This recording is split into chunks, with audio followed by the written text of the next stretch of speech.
जय हिंद साथियों, स्वागत है आप सभी का हमारे YouTube चैनल JK साहिल स्टडी में। आशा करता हूं आप लोग बढ़िया होंगे और अच्छे से पढ़ाई कर रहे होंगे। तो आज के वीडियो में हम देखने वाले हैं आयतन से संबंधित बहुत ही महत्वपूर्ण क्वेश्चंस देखेंगे। पहले उनका देखेंगे क्या उनके फॉर्मूलाज होते हैं, उनको फिर फॉर्मूलाज के हिसाब से हम उनको फिर सॉल्व करेंगे। तो सबसे पहले हम ये वीडियो जो करेंगे उसमें हम आयतन के फॉर्मूलाज होते हैं कि जैसे घन हो गया, घनाभ हो गया, इनके सभी फॉर्मूलाज हम देखने वाले हैं। तो सबसे पहले हम देख लेते हैं घनाभ। घनाभ क्या होता है दोस्तों, उनको देखते हैं। चलिए पहले हेडिंग डालिए दोस्तों, सभी लोग कॉपी पेन लेकर ही बैठिएगा दोस्तों। चलिए पढ़ेंगे घनाभ। क्या पढ़ेंगे? घनाभ। घनाभ को इंग्लिश में क्या कहते हैं? क्यूबॉइड कहते हैं। क्या कहते हैं दोस्तों? क्यूबॉइड कहते हैं। ठीक है दोस्तों, क्यूबॉइड को हम घनाभ कहते हैं। अब दोस्तों क्यूबॉइड कैसा होता है, कैसे दिखता है और किस प्रकार का होता है, वो हम इस वीडियो में देखने वाले हैं। ठीक है दोस्तों, चलिए क्यूबॉइड, जैसे कि आप जिस रूम में बैठे हैं वह क्या हो गया? क्यूबॉइड। क्या होगा? जहां पर क्या हो? ऊंचाई हो, लंबाई हो, चौड़ाई हो, तो वह क्या कहलाएगा? घनाभ कहलाएगा। ठीक है दोस्तों, अब उसमें यह डिपेंड नहीं करेगा कि उसकी जो चौड़ाई है वो क्या होगी? सेम होगी। आसपास की जो चौड़ाई होगी वो सेम होगी। ऊंचाई हो जो सेम हो वह फिर अलग रूप में आ जाता है, वो घन के रूप में आ जाता है। अगर उनकी सेम है, चारों दिशाएं में सभी फलकें उसकी सेम हैं, तो वह क्यूब के रूप में आ जाता है। चलिए सबसे पहले इसमें देख लेते हैं डायग्राम किस प्रकार का होगा। सबसे पहले आपको एक इस प्रकार का क्या बनाना है? एक बॉक्स बनाना है। फिर इसी के बीच से एक बॉक्स और बनाना है। ठीक है दोस्तों, अब ये जो कॉर्नर हैं, इन कॉर्नरों को हमको आपस में मिला देना है ऐसे करके। तो ये बन गया हमारा घनाभ। क्या बन गया? क्यूबॉइड बन गया दोस्तों। यहां पर हम इसको एज्यूम कर लेते हैं लंबाई को L से और इसको बेस को B, जिसे चौड़ाई हम कह सकते हैं, चौड़ाई B से डिनोट कर लेते हैं और इसकी ऊंचाई को हम H से डिनोट कर लेते हैं दोस्तों। अब इसकी परिभाषा की बात करें तो परिभाषा कैसे लिखेंगे? 6 फलकों से घिरी हुई आकृति को हम घनाभ कहते हैं। क्या कहते हैं दोस्तों? 6 फलकों से घिरी हुई आकृति को हम घनाभ कहते हैं। जिस रूम में आप बैठे हैं वो भी घनाभ ही है दोस्तों। क्या है? घनाभ है, जिसमें लंबाई हो, चौड़ाई हो, ऊंचाई हो, उसे हम घनाभ कहते हैं। ठीक है दोस्तों, इतना क्लियर हुआ दोस्तों? चलिए अब इसके बाद हम इसके फॉर्मूलाज देखेंगे।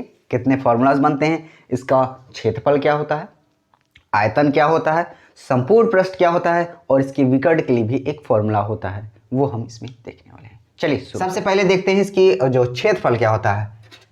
लिखेंगे घनाभ, लिखते जाइएगा दोस्तों, घनाभ, घनाभ का क्षेत्रफल। ये क्या होता है दोस्तों? अगर आपको आता है तो कमेंट बॉक्स में बता सकते हैं दोस्तों। क्षेत्रफल क्या होता है? क्षेत्रफल होता है 2 इंटू लंबाई, लंबाई और प्लस चौड़ाई। लंबाई चौड़ाई को हम करेंगे ऐड और इंटू में क्या हो जाएगी? ऊंचाई। ये जो h है ऊंचाई, ये होता है उसका फॉर्मूला। इसको शॉर्ट में ऐसे लिख दीजिए, ऊंचाई। ठीक है, ऐसे इसको लिख दीजिए। तो क्या होता है इसका फॉर्मूला? घनाभ का क्षेत्रफल 2 गुणे इंटू में लंबाई प्लस चौड़ाई और इंटू में कोष्टक की इसको बंद करके इंटू में ऊंचाई। इसको कैसे याद रखेंगे दोस्तों? हमने सबसे पहले क्या बनाया था दोस्तों? एक दीवार यहाँ थी, एक दीवार यहाँ पे थी। हमने 2 दीवारें बनाई थी। ऐसे आपको ध्यान रखना है, यहाँ पर 2 होगा। पूरे का क्षेत्रफल निकालना है, इसलिए हम 2 लेंगे। ठीक है दोस्तों, फिर इसमें देखिए 2 क्यों लिया? क्योंकि इधर भी एक क्षेत्रफल होगा, एक इधर भी क्षेत्रफल, वो सॉरी इधर भी एक दीवार होगी, इसकी भी लंबाई कुछ होगी, इसकी भी लंबाई कुछ होगी, इसकी भी लंबाई कुछ होगी, ऊंचाई भी, और इसकी भी कुछ लंबाई होगी, ऊंचाई इसकी भी होगी, इसकी होगी। तो इसी प्रकार के 2 बार इसको करेंगे। कितने बार? 2 बार। लंबाई प्लस चौड़ाई को ऐड करेंगे और ऊंचाई को इंटू में करेंगे। तो ये है घनाभ का क्षेत्रफल। क्या है दोस्तों? घनाभ का क्षेत्रफल। क्या है इसका दोस्तों? क्या हो जाएगा? चलिए मेरे साथ रिपीट करिएगा इसको। आप मैं रटा देता हूं दोस्तों, इसको भूलने वाले आप कभी नहीं है। घनाभ का क्षेत्रफल क्या होता है दोस्तों? मेरे साथ रिपीट करिएगा। 2 गुणे लंबाई प्लस चौड़ाई इंटू में ऊंचाई। क्या होता है? 2 गुणे लंबाई प्लस चौड़ाई इंटू में ऊंचाई। क्या होता है दोस्तों? 2 गुणे लंबाई प्लस चौड़ाई इंटू में ऊंचाई। क्या होता है घनाभ का क्षेत्रफल? कमेंट बॉक्स में दीजिए दोस्तों, बताइए, जल्दी बताइए दोस्तों क्या होता है, फटाफट से बताइए दोस्तों क्या होता है। क्या होता है दोस्तों? 2 कोष्टक में लंबाई प्लस चौड़ाई इंटू में ऊंचाई। क्या होता है? 2 इंटू में लंबाई प्लस चौड़ाई इंटू में ऊंचाई। ठीक है, आप इसको कैसे भी नोट कर सकते हैं। जैसे हमने एल इसको लंबाई माना है, इसको ऐसे भी लिख सकते हैं आप। इसको ऐसे लिखने पर आपको हल करने में ज़्यादा आसानी मिलेगी। तो 2 गुणे में लंबाई को हम मानते हैं एल, कोष्टक इसको बंद कर दीजिएगा, प्लस ऊंचाई कितनी, चौड़ाई कितनी हमें बेस मान सकते हैं बी, और इसको ऊंचाई को हम इंटू में एच मान सकते हैं। ठीक है, कोई दिक्कत? एस से ऊंचाई हो जाएगा। इस प्रकार आपको जब हम क्वेश्चन करेंगे तो हम इसी का प्रयोग करेंगे, तो आप समझ जाइएगा दोस्तों इसमें क्या लिखा हुआ है। ठीक है, चलिए अगला क्या है इसका फॉर्मूला। अब इसका देखते हैं फॉर्मूला। इसका आयतन देख लेते हैं दोस्तों। इसका आयतन क्या होता है घनाभ का? लिख लीजिए दोस्तों, कॉपी पेन लेकर बैठिएगा दोस्तों। घनाभ का आयतन, इसका वॉल्यूम क्या होता है? चलिए, इसका वॉल्यूम होता है लंबाई कितनी, ये जो है एल, ये लंबाई, और इंटू में चौड़ाई, और इंटू में ऊंचाई। ठीक है, ये आपस में क्या होंगे? मल्टीप्लाई होंगी, तब ये हमारा आयतन बनेगा। क्या बनेगा दोस्तों? आयतन बनेगा। इसको कैसे याद करेंगे? चलिए रिपीट करती है। लंबाई गुणे चौड़ाई गुणे ऊंचाई क्या होता है? लंबाई गुणे चौड़ाई गुणे ऊंचाई क्या होता है दोस्तों? लंबाई गुणे चौड़ाई ऊंचाई क्या होता है? आयतन होता है। घनाभ का आयतन होता है। क्या होता है? लंबाई गुणे चौड़ाई गुणे ऊंचाई। क्या होता है? लंबाई गुणे चौड़ाई गुणे ऊंचाई। क्या होता है? आयतन, घनाभ का आयतन। चलिए बताइए घनाभ का आयतन क्या होता है? बताइए, जल्दी जल्दी बताइए दोस्तों, कमेंट बॉक्स में बताइए दोस्तों क्या होता है। लंबाई गुणे चौड़ाई गुणे ऊंचाई। क्या होता है? लंबाई गुणे चौड़ाई गुणे ऊंचाई। बिल्कुल बेसिक का है दोस्तों, ये आपको जरूर से जरूर ध्यान रखना चाहिए। काफ़ी हाई लेवल तक भी हम चलेंगे। ठीक है, चलिए इसके बाद क्या आता है? संपूर्ण पृष्ठ क्या होता है? संपूर्ण पृष्ठ क्या होता है? चलिए इसको आसानी से समझेंगे। संपूर्ण पृष्ठ कैसे निकालेंगे? मान लीजिए आपसे क्या लेता है, इसका संपूर्ण पृष्ठ क्या होगा, आयतन क्या होगा, लंबाई का क्षेत्रफल क्या होगा, लंबाई घनाभ का क्षेत्रफल क्या होगा, ये सब इसमें पूछा जाता है। उसके लिए फॉर्मूला क्या होगा? यहाँ पर मैं इसको नहीं लिखता हूँ, यहाँ लिखता हूँ डायरेक्ट। क्या होगा? संपूर्ण पृष्ठ, घनाभ का संपूर्ण पृष्ठ, घनाभ का संपूर्ण पृष्ठ क्या होता है दोस्तों? 2 तो हमेशा रहेगा ही रहेगा, 2। अब इस कोष्टक के अंदर हम डायरेक्ट इनका प्रयोग है एल और बी एच, इस तरह का प्रयोग करेंगे। एल लंबाई उस तरह नहीं लिखेंगे। ठीक है, तो आप समझिएगा लंबाई, फिर उसके बाद गुणे में चौड़ाई, फिर प्लस, फिर यही जो आता है, फिर चौड़ाई, फिर इंटू में एच जो हो जाएगी ऊंचाई, प्लस क्या हो जाएगा एच, फिर जो लंबाई इसको इंटू में कर देंगे। तो क्या फॉर्मूला बन गया दोस्तों? संपूर्ण पृष्ठ का फॉर्मूला क्या बन गया? 2 रहेगा ही रहेगा, लंबाई गुणे में चौड़ाई, फिर चौड़ाई ऊंचाई, ऊंचाई लंबाई। क्या हो जाएगा? लंबाई चौड़ाई, चौड़ाई ऊंचाई, ऊंचाई लंबाई, ऐसे इंटू में रहेगा, प्लस के साथ इंटू में रहेगा। चलिए बताइएगा, रिपीट करिएगा दोस्तों। घनाभ का संपूर्ण पृष्ठ क्या होता है? घनाभ का संपूर्ण पृष्ठ क्या होता है दोस्तों? घनाभ का संपूर्ण पृष्ठ 2 कोष्टक के अंदर लंबाई चौड़ाई प्लस चौड़ाई ऊंचाई प्लस ऊंचाई लंबाई। क्या होता है? फिर से रिपीट करिए, बताइए दोस्तों। 2 गुणे कोष्टक के अंदर लंबाई चौड़ाई प्लस चौड़ाई ऊंचाई प्लस ऊंचाई और लंबाई। ठीक है दोस्तों, ऐसे ध्यान रखिएगा। क्या होती है संपूर्ण पृष्ठ? क्या होता है घनाभ का दोस्तों? कमेंट बॉक्स में बताइएगा दोस्तों।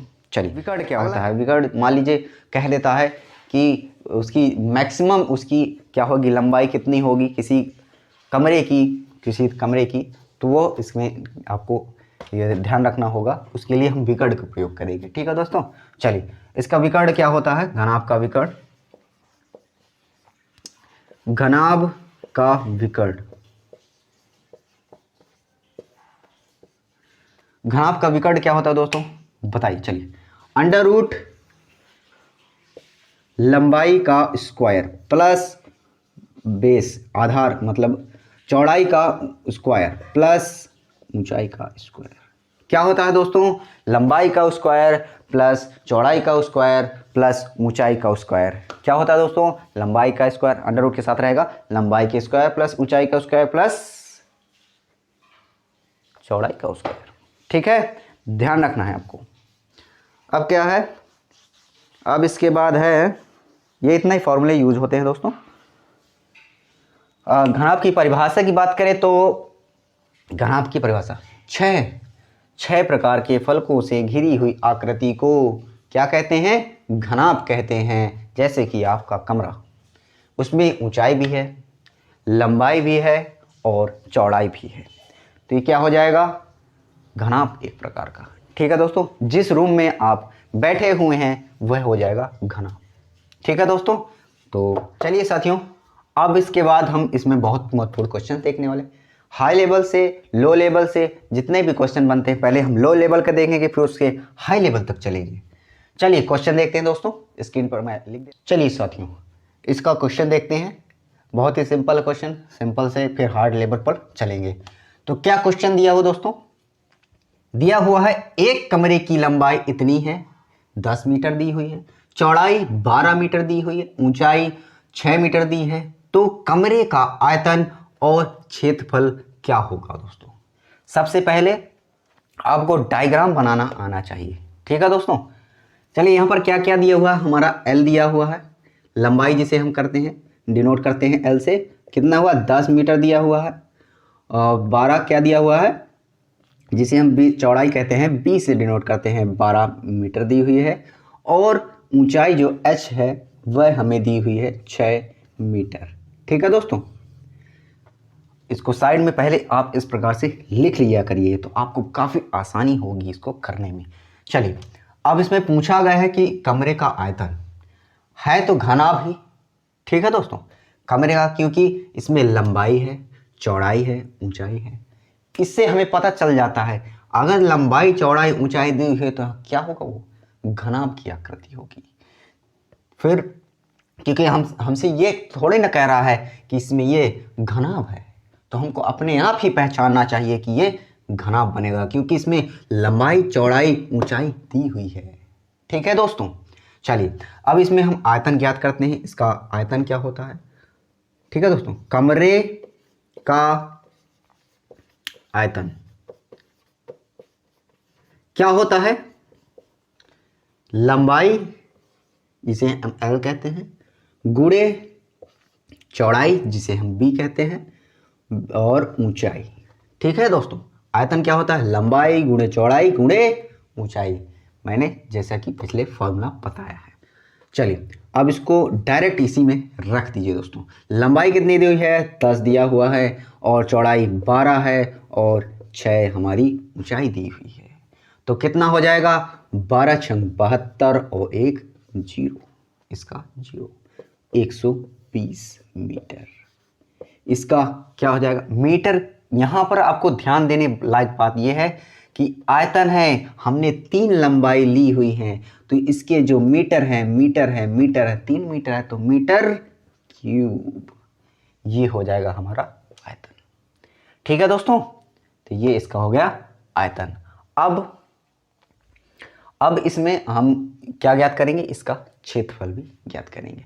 चलिए इतना नोट डाउन कर लीजिए दोस्तों, और इसको एक रूप से और भी लिख सकते हैं, जैसे हिंदी में लिखना चाहें तो किस प्रकार लिखेंगे, काफ़ी डाउट रहता है हिंदी मीडियम के अगर आप स्टूडेंट हैं तो उनके लिए भी डाउट रहता है।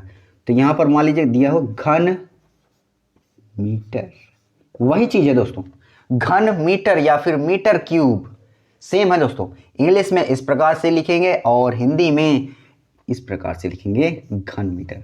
अगर इस तरह दिया हुआ तो इसका मतलब यही है दोस्तों। ठीक है, हिंदी मीडियम के स्टूडेंट के लिए ये काफ़ी डाउट का रहता है कि इसको क्या पढ़ा जाए, घन मीटर को कैसे लिखा जाए, मान लीजिए इस प्रकार लिख देता है कोई तो। ठीक है, चलिए अब इसका देखते हैं क्षेत्रफल। क्षेत्रफल क्या होता है, फॉर्मूला क्या होता है, आपको ध्यान रखना है दोस्तों, फॉर्मूला क्या होता है, क्षेत्रफल, डायरेक्ट लिखता हूं, क्षेत्रफल, कमरे का क्षेत्रफल कितना मैंने बताया, 2 तो रहेगा ही रहेगा, इनटू में लंबाई प्लस चौड़ाई और इनटू में ऊंचाई। क्या होता है, 2 लंबाई प्लस चौड़ाई और इनटू में ऊंचाई। क्या होता है, 2 लंबाई प्लस चौड़ाई और इनटू में ऊंचाई। ये अलग रहेंगे दोस्तों, ठीक है। चलिए इसमें अब डायरेक्ट रख दीजिए दोस्तों, 2 लंबाई हमारी कितनी दी हुई है, 10 मीटर दी हुई है, और जो हमारा चौड़ाई है वह कितनी दिया हुआ है, चौड़ाई कितना है 12, और ऊंचाई हमारा 6 दिया हुआ है। बस इसको सॉल्व कर दीजिए, 12 10 22 और 6 दूनी 12, 22 और 12 का गुणा करना है, 12 दूना 24 की 4, हाँ सिलाओ 2, 12 दूना 24 2 26, ठीक है दोस्तों, 264। क्या आ जाएगा, ये क्षेत्रफल है तो इसमें मीटर स्क्वायर आएगा।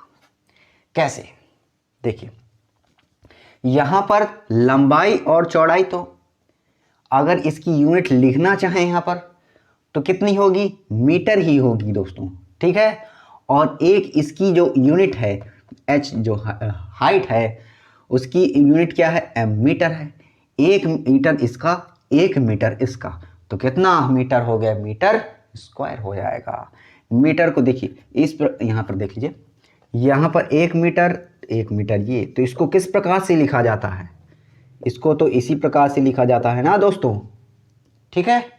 तो ये मीटर स्क्वायर, आपको कंफ्यूजिंग ना रहे दोस्तों, इसलिए मैं इस प्रकार से बता रहा हूँ। क्षेत्रफल में क्या होगा, मीटर स्क्वायर होता है। और आयतन की बात करें तो इसमें देखिए, एक लंबाई भी थी, ऊंचाई भी थी और चौड़ाई भी थी, इसमें 3 यूनिट आ रही थी, एम एम एम। अगर इसी में एक और कर दीजिए तो यही क्या बन जाएगा, यहाँ पर क्यूब हो जाएगा, आयतन हो जाएगा, ठीक है दोस्तों। क्लियर हुआ कि नहीं, चलिए ठीक है, तो ये इसका आंसर हो गया। हमारा आयतन कितना है, 120 आया, और क्षेत्रफल इसका 264 आया, ठीक है। इस प्रकार से आप डायग्राम बना लीजिए, बन सकता है। इसमें लंबाई 10 सेंटीमीटर, यहाँ पर बी हमारी चौड़ाई है 12 सेंटीमीटर, और सॉरी मीटर में है, और ऊंचाई हमारी 6 है। क्लियर हुआ दोस्तों। चलिए अब नेक्स्ट क्वेश्चन देखेंगे, इससे कुछ हट कर देखेंगे, काफ़ी थोड़ा सा और हल्का लेवल, थोड़ा इसका धीरे धीरे हम बढ़ाते चलेंगे। चलिए नेक्स्ट क्वेश्चन की ओर चलते हैं। तो यहाँ पर दिख नहीं रहा था, इसलिए थोड़ा सा फिर से बता देता हूँ। यहाँ पर इंटू हमने किया, इंटू करने के बाद 264 हमारा मीटर स्क्वायर आ गया, ठीक है दोस्तों। अब इसको हम क्या लिख सकते हैं, मीटर स्क्वायर को हम क्या लिख सकते हैं, हिंदी में कहें तो वर्ग मीटर, ठीक है दोस्तों, वर्ग मीटर। यहाँ पर लिख दीजिएगा वर्ग मीटर। यूनिट की बात करें तो, ठीक है दोस्तों, हिंदी में इस प्रकार से लिखा जाता है वर्ग मीटर, किताबों में आप देख सकते हैं, और इंग्लिश में मीटर स्क्वायर इस प्रकार लिख सकते हैं, ठीक है दोस्तों। चलिए दोस्तों अगला क्वेश्चन है दोस्तों, अगला क्वेश्चन है जिसमें कहा गया है कि 14 मीटर लंबी, 10 मीटर चौड़ी, 8 मीटर ऊंची किसी हॉल में रखे जा सकने वाली बड़ी सी बड़ी छड़ की लंबाई क्या होगी, इसको आपको बताना है। इसको कैसे सॉल्व करेंगे, पॉज करके आप कर सकते हैं इसको। चलिए मैं बता देता हूँ कैसे करना है इसको। यहाँ पर आपको ध्यान कैसे रखना है कि इसमें निकालना क्या है, फॉर्मूला किसका यूज़ करेंगे, ये इसमें कैसे समझेंगे। चलिए यहाँ पर आप देख सकते हैं इसमें क्या क्या दिया हुआ, लंबाई दी हुई, चौड़ाई दी है, ऊंचाई दी है, अर्थात यह क्या हो गया, क्यूब हो गया, फिर घन हो गया एक प्रकार का। इससे तो हमको क्लियर हो गया।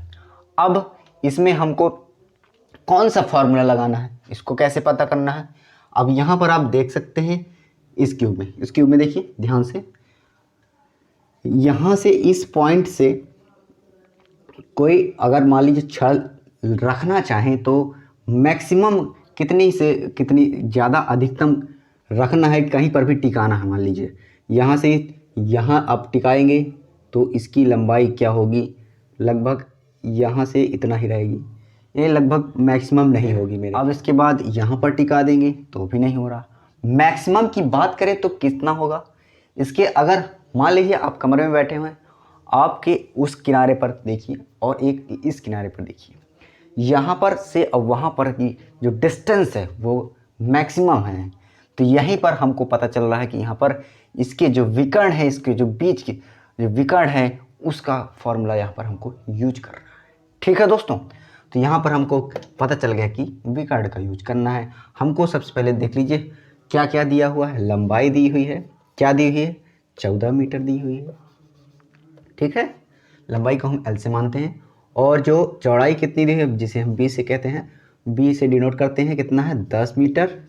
और ऊंचाई क्या है, एच, ऊंचाई कितनी है 8 मीटर। ठीक है, अब हमको पता तो चल गया किस फॉर्मूला का यूज करना है। तो हमको पता हो गया कि ये है घन। तो घन तो क्या होता है, घन का घनाभ का विकर्ण का सूत्र इसमें हम लगाएंगे। ठीक है दोस्तों, विकर्ण का सूत्र क्या होता है, कमेंट बॉक्स में छाप के बताइए दोस्तों क्या होता है। चलिए, इसका सूत्र होता है अंडर रूट के अंदर लंबाई का स्क्वायर प्लस ऊंचाई का स्क्वायर प्लस कितना, क्या क्या हो जाएगा, चौड़ाई का स्क्वायर। ठीक है दोस्तों, ये होता है इसका फॉर्मूला। बस इसी में आप रख दीजिए। लंबाई हमारी कितनी, 14 मीटर का स्क्वायर प्लस ऊंचाई कितना 8 स्क्वायर प्लस और चौड़ाई कितनी है 10, इसका स्क्वायर कर दीजिए और लगा दीजिए रूट। ठीक है, क्या हो जाएगा, 14 का गुणा 196 होता है। कितना होता है 196 अंडर रूट के साथ, और प्लस 8 का कितना स्क्वायर होता है 64 होता है, और 10 का होता है 100। अब इसको कर दीजिए ऐड, कितना हो जाएगा, इसको 100 इसमें ऐड कर दीजिए 296 हो जाएगा, और 96 से 64 जोड़ दीजिए, कितना आ जाएगा, अंडर रूट के पास में आएगा। तो ठीक है दोस्तों, अंडर रूट रहेगा ही रहेगा। 6 4 10 0 हो जाएगा, और 9 6 15 और एक इसकी जो हासिल आए बगल में कितना आ गया, 9 6 15 1 16 की 6, और यहाँ पर 1 1 1 2 और एक हासिल 3, तो अंडर रूट 360। ठीक है दोस्तों, क्या हो जाएगा, मीटर। तो राइट आंसर क्या हो जाएगा दोस्तों इसका, 360 अंडर रूट के साथ मीटर। इसको और आगे इसको बढ़ाना चाहें, इसको अलग अलग क्या कर सकते हैं, तोड़ भी सकते हैं। कैसे तोड़ सकते हैं, 6 × 6 और इंटू में 10 कर लीजिए, अंडर रूट है ये तो। ठीक है दोस्तों, अंडर रूट रहेगा ही रहेगा।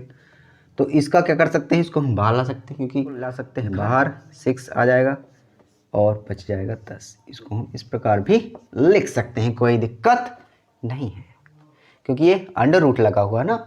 अंडर रूट अगर ये 2 हो जाते हैं तो एक बाहर चला जाता है।